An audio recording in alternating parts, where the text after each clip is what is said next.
Hello, ഈ വീഡിയോയിൽ ഞാൻ ഷെയർ ചെയ്യുന്നത് ഞാൻ കഴിഞ്ഞ ദിവസം ഡിന്നറിന് വേണ്ടിയിട്ട് റെഡിയാക്കിയ എൻ്റെ ഒരു നൂഡിൽസിൻ്റെ റെസിപ്പിയാണ്. അപ്പോൾ അതിന് വേണ്ടിയിട്ട് വേണ്ട ഐറ്റംസൊക്കെ ഞാനിതാ എടുത്ത് സൈഡിൽ വെച്ചിട്ടുണ്ട്. പിന്നെ നൂഡിൽസ് വേവാനായിട്ടുള്ള വെള്ളം, ചൂടുവെള്ളത്തിലേക്ക് നമ്മൾ ഒരു രണ്ട് പീസ് നൂഡിൽസ് 4ആയിട്ട് കട്ട് ചെയ്തിട്ട് അതാണ് ഇട്ടിരിക്കുന്നത്.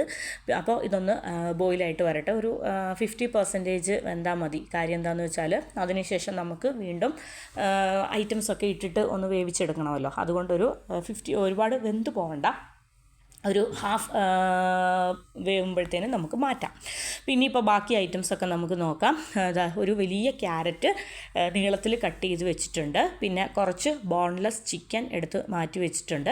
ആ ബോൺലെസ് ചിക്കനിലേക്ക് ഞാനിതാ കുറച്ച് പെപ്പർ പൗഡറും അതുപോലെ തന്നെ ഉപ്പും ഇട്ടിട്ട് നന്നായിട്ടൊന്ന് യോജിപ്പിച്ച് നന്നായിട്ടൊന്ന് എല്ലായിടത്തും പറ്റുന്ന രീതിയിലൊന്ന് ആക്കിയിട്ട് റെസ്റ്റ് ചെയ്യാൻ വയ്ക്കുകയാണ്. പിന്നെ ഒരു 2-3 ഗ്രീൻ ചില്ലി നീളത്തിൽ കട്ട് ചെയ്തത് സൈഡിൽ വെച്ചിട്ടുണ്ട്. പിന്നെ ഒരു സവോള നീളത്തിൽ കട്ട് ചെയ്തതും പിന്നെ കുറച്ച് ഗാർലിക്ക് ചോപ്പ് ചെയ്തതും എല്ലാം സൈഡിൽ വെച്ചിട്ടുണ്ട്. ഇനിയിപ്പോൾ എൻ്റെ നൂഡിൽസിൻ്റെ പ്രിപ്പറേഷൻ നോക്കാം. ഞാൻ പല രീതിയിൽ നൂഡിൽസ് വെക്കാറുണ്ട്. അപ്പോൾ കഴിഞ്ഞ ദിവസം ഞാൻ ഡിന്നറിന് വേണ്ടിയിട്ട് പ്രിപ്പയർ ചെയ്ത ആ ഒരു രീതിയാണ് നോക്കുന്നത്. അപ്പോൾ പാൻ ചൂടായപ്പോഴത്തേനും അതിലേക്ക് കോക്കനട്ട് ഓയിൽ ഒഴിച്ചു. കോക്കനട്ട് ഓയിൽ ഒഴിച്ചതിന് ശേഷം ഞാൻ നമ്മൾ ആ പെപ്പർ പൗഡറും അതുപോലെ തന്നെ ഉപ്പും ചേർത്തിട്ട് കുറച്ച് നേരം റെസ്റ്റ് ചെയ്യാൻ, ഒരു 10 മിനിറ്റ്സ് റെസ്റ്റ് ചെയ്യാൻ വെച്ച ആ ഒരു ബോൺലെസ് ചിക്കൻ ഒന്ന് ഇട്ട് കൊടുക്കുകയാണ് കേട്ടോ. ഇതൊന്ന് ഷാലോ ഫ്രൈ ചെയ്തെടുക്കുകയാണ്. വളരെ കുറച്ച് കോക്കനട്ട് ഓയിൽ ഒഴിച്ചുള്ളൂ. വളരെ കുറച്ച് കോക്കനട്ട് ഓയിൽ ഒഴിച്ചതിന് ശേഷം ഇത് പെട്ടെന്ന് വെന്ത് കിട്ടും. കാര്യം എന്ന് വെച്ചാൽ ബോൺലെസ് പീസസുമാണ്, വളരെ ചെറിയ പീസസുമാണ്. അപ്പോൾ ഒരു തിരിച്ചും മറിച്ചും ഒരു 5 മിനിറ്റ്സൊക്കെ ഇട്ട് കഴിഞ്ഞാൽ നമ്മുടെ ചിക്കൻ ഒന്ന് ആവശ്യത്തിന് വെന്തോളും. അപ്പോൾ ഞാൻ എല്ലാം ഒന്ന് ഇളക്കി കൊടുക്കുകയാണ്. തിരിച്ചും മറിച്ചും ഒക്കെ ഇട്ട് നന്നായിട്ടൊന്ന് ഇളക്കി കൊടുക്കുകയാണ്.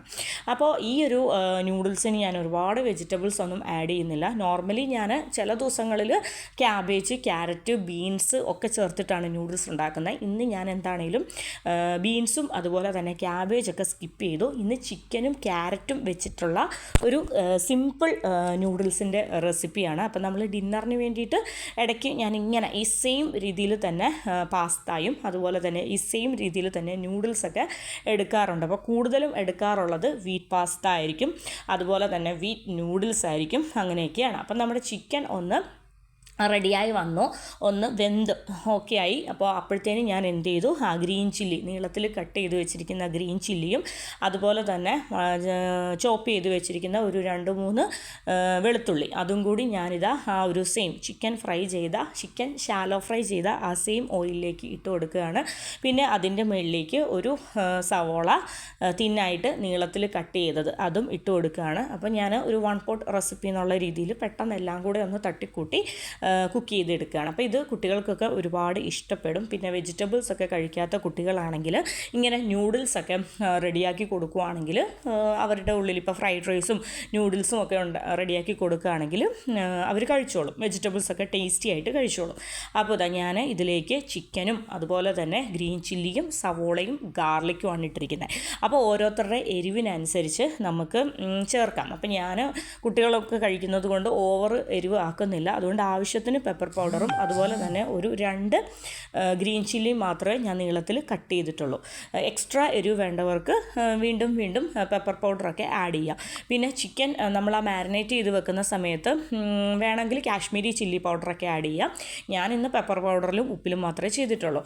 പിന്നെ ഒരു വലിയ ക്യാരറ്റ് നീളത്തിൽ കട്ട് ചെയ്തിട്ട് അതും കൂടി ഞാനിതാ ഇട്ട് കൊടുക്കുകയാണ്. അപ്പോൾ ക്യാരറ്റൊക്കെ ഒന്ന് വഴണ്ട് വന്നിട്ടുണ്ട് കേട്ടോ. അപ്പോൾ ഈ ഒരു ക്യാരറ്റും സവോളയൊക്കെ വഴണ്ട് വരുന്ന ടൈമിലും നമ്മുടെ ചിക്കൻ നന്നായിട്ട് കുക്കാവുന്നുണ്ട്. അപ്പോൾ ക്യാരറ്റൊക്കെ വഴണ്ട് വന്നു. പിന്നെ ഈ വെജിറ്റബിൾസിൻ്റെ റോ ടേസ്റ്റ് ഒന്ന് മാറിയാലും മതി. വെജിറ്റബിൾസ് ഒരുപാട് വെന്ത് അലിഞ്ഞ് അതിൻ്റെ ഗുണവും കാര്യങ്ങളും ഒന്നും പോവണ്ട. ഈ ഫ്രൈഡ് റൈസിനും നൂഡിൽസിനും ഒക്കെ നമ്മുടെ വെജിറ്റബിൾസൊക്കെ ഒരു 50% കുക്കാവുന്നതാണ് നല്ലത്. ഒരുപാട് നമ്മൾ ഇപ്പം മെഴുക്കുവരട്ടിയൊക്കെ വെക്കുന്നത് പോലെ ഒരുപാട് അങ്ങ് അങ്ങ് വെന്തലിഞ്ഞ് പോകണ്ട. പിന്നെ ടേസ്റ്റിന് വേണ്ടിയിട്ട് ഞാൻ മസാലാസൊന്നും അധികം ചേർക്കുന്നില്ലല്ലോ. ടേസ്റ്റിന് വേണ്ടിയിട്ട് ഞാൻ ഒരു ചിക്കൻ ക്യൂബ് ഇടുന്നുണ്ട്. അത് ഇട്ട് ഒന്ന് പൊടിച്ചു കൊടുക്കണം. അപ്പോൾ ചിക്കൻ ക്യൂബ് ഇടുന്നത് കൊണ്ട് തന്നെ അത്യാവശ്യം ഉപ്പ് അതിൻ്റെ അകത്ത് തന്നെ ഉണ്ട്. അതുകൊണ്ട് ഉപ്പ് ഇടുമ്പോഴത്തേനും നോക്കി. അപ്പോൾ ചിക്കൻ ക്യൂബ് കയ്യിലുള്ളവർ അതിട്ട് കൊടുത്തോളുക. ഇല്ലാത്തവർ കുറച്ച് ഗരം മസാല പൊടിയോ പെരിഞ്ജീരകപ്പൊടിയോ അങ്ങനെ ഫ്ലേവറിന് വേണ്ടിയിട്ട് അങ്ങനെ എന്തെങ്കിലുമൊക്കെ ഒന്ന് ആഡ് ചെയ്തോളുക. പിന്നെ ഞാൻ കുറച്ച് സോയാ സോസ്, ഞാൻ കുറച്ച് സോയാ സോസും കൂടി ഒഴിക്കുന്നുണ്ട്. ഇതിലേക്ക് സോയാ സോസോ അതുപോലെ തന്നെ ടൊമാറ്റോ കെച്ചപ്പോ എന്ത് വേണമെങ്കിലും ആഡ് ചെയ്യാം. ഇത് അറിയത്തില്ല, നമ്മളിങ്ങനെ ഈ ഒരു സോസസ് ഒക്കെ ചേർത്തിട്ടുണ്ട് എന്നുള്ള ടേസ്റ്റ് ഒന്നും അറിയില്ല. വളരെ അടിപൊളിയായിട്ടുള്ള ഒരു സംഭവമാണ്. നമ്മൾ ഓരോന്നായിട്ട് ഓരോ ഐറ്റംസ്. ഇനിയിപ്പോൾ ഞാൻ കുറച്ചും കൂടെ പെപ്പർ പൗഡർ. അപ്പോൾ പെപ്പർ പൗഡർ ആണെങ്കിലും ഒരു എരിവ് തീരെ ഇല്ലെങ്കിൽ ഒരു ടേസ്റ്റ് ഇല്ല. എന്നാൽ എരിവ് കൂടാതെ ഞാൻ മാക്സിമം നോക്കുന്നുണ്ട്. അപ്പോൾ കുറച്ചും കൂടി നമ്മുടെ ക്യാരറ്റൊക്കെ കുറച്ച് ഉണ്ടല്ലോ, അതുകൊണ്ട് തന്നെ കുറച്ചും കൂടി ഞാൻ പെപ്പർ പൗഡറും കാര്യങ്ങളും ഒക്കെ ഒന്ന് ആഡ് ചെയ്ത് കൊടുക്കുകയാണ്. അപ്പോൾ നമ്മുടെ ക്യാരറ്റും അതുപോലെ തന്നെ സവോളയൊക്കെ അത്യാവശ്യം നന്നായിട്ട് വെന്തിട്ടുണ്ട്. ഇത് കണ്ടാൽ തന്നെ അറിയാം ഞാൻ ഹാഫ് കുക്ക് ചെയ്ത് വെച്ചിരിക്കുന്ന നൂഡിൽസാണ്. ഒരു 2 കട്ട നൂഡിൽസ് ആയിരുന്നു ഞാൻ എടുത്തത്. അത് ഞാൻ ഇട്ട് കൊടുക്കുകയാണ്. ഇനി നന്നായിട്ട് ഇത് ഹാഫ് കുക്ക് ആയപ്പോഴത്തേനും ഞാൻ മാറ്റിയതാണ്. ഇനിയിപ്പോൾ ബാക്കി ഇതിൽ കിടന്നിട്ട് വേവട്ടെ. നമ്മൾ ആദ്യമേ കംപ്ലീറ്റ് കുക്കാക്കിയിട്ട് നൂഡിൽസ് എടുത്തു കഴിഞ്ഞാൽ നമ്മൾ ഈ ഒരു സ്റ്റെപ്പ് ചെയ്യുമ്പോൾ നമ്മുടെ നൂഡിൽസ് എന്ന് പറയുന്നത് കുഴഞ്ഞു പോകും. അപ്പോൾ അതുകൊണ്ടാണ് ഞാൻ പറഞ്ഞത് ഒരു 50% കുക്കായി കഴിയുമ്പോഴത്തേനും ഇതിലേക്ക് ഇടുക. ബാക്കി നമുക്ക് തുറന്നു വെച്ചും അടച്ചു വെച്ചും ലോ ഫ്ലെയിമിലൊക്കെ ഇട്ട് നമുക്ക് ഒരു 10 മിനിറ്റ്സോളം വേവിക്കാനുണ്ട്. കാരണം അതിലത്തെ ആ ഒരു പൊടികളും ടേസ്റ്റും എല്ലാം പിടിക്കണമല്ലോ. അങ്ങനെ നമ്മുടെ നൂഡിൽസിൻ്റെ പ്രിപ്പറേഷനും കാര്യങ്ങളും ഒക്കെ കഴിഞ്ഞിട്ടുണ്ട്. നല്ല അടിപൊളിയായിട്ടുള്ള ഒരു മിക്സഡ് നൂഡിൽസ്, അതായത് ചിക്കനും വെജിറ്റബിളും ഒക്കെ ചേർന്നിട്ടുള്ള ഒരു ടേസ്റ്റി മിക്സഡ് നൂഡിൽസാണ്. പിന്നെ ഇതെന്നാന്ന് വെച്ചാൽ ഞാൻ കുറേ വെജിറ്റബിൾസ് ഈയിടെ ഞാൻ ഷെയർ ചെയ്തിട്ടുണ്ടായിരുന്നു. ബീൻസും ക്യാരറ്റും ഒക്കെ ചേർത്തിട്ടുള്ള നൂഡിൽസ് ഞാൻ ഷെയർ ചെയ്തു. അതുകൊണ്ട് തന്നെ ആ സെയിം തന്നെ ആവാതിരിക്കാനായിട്ട് ഞാൻ ചിക്കനും ക്യാരറ്റും ഇട്ടിട്ടുള്ള ഒരു നൂഡിൽസാണ് ഈ പ്രാവശ്യം ചെയ്യുന്നത്. അപ്പോൾ ഞാൻ ഒരു കപ്പ് ചായയും കൂടെ വെച്ചിട്ടുണ്ടായിരുന്നു.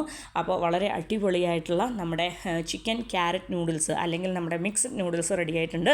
പിന്നെ ഈ സെയിം നൂഡിൽസിലേക്ക് തന്നെ നമ്മൾ പാനിൽ ചിക്കനും വെജിറ്റബിൾസും ഒക്കെ വഴറ്റിയതിന് ശേഷം ഏറ്റവും ലാസ്റ്റ് നമ്മുടെ ആ സെയിം പോട്ടിൽ തന്നെ വെജിറ്റബിൾസും ചിക്കനും ഒക്കെ സൈഡിലോട്ടാക്കിയിട്ട് 1-2 മുട്ട പൊട്ടിച്ചൊഴിച്ചിട്ട് അതിൻ്റെ മുകളിലേക്ക് പെപ്പർ പൗഡർ അത് അവിടെ വെച്ച് തന്നെ മുട്ട ഒന്ന് ചിക്കിയിട്ട് നമുക്ക്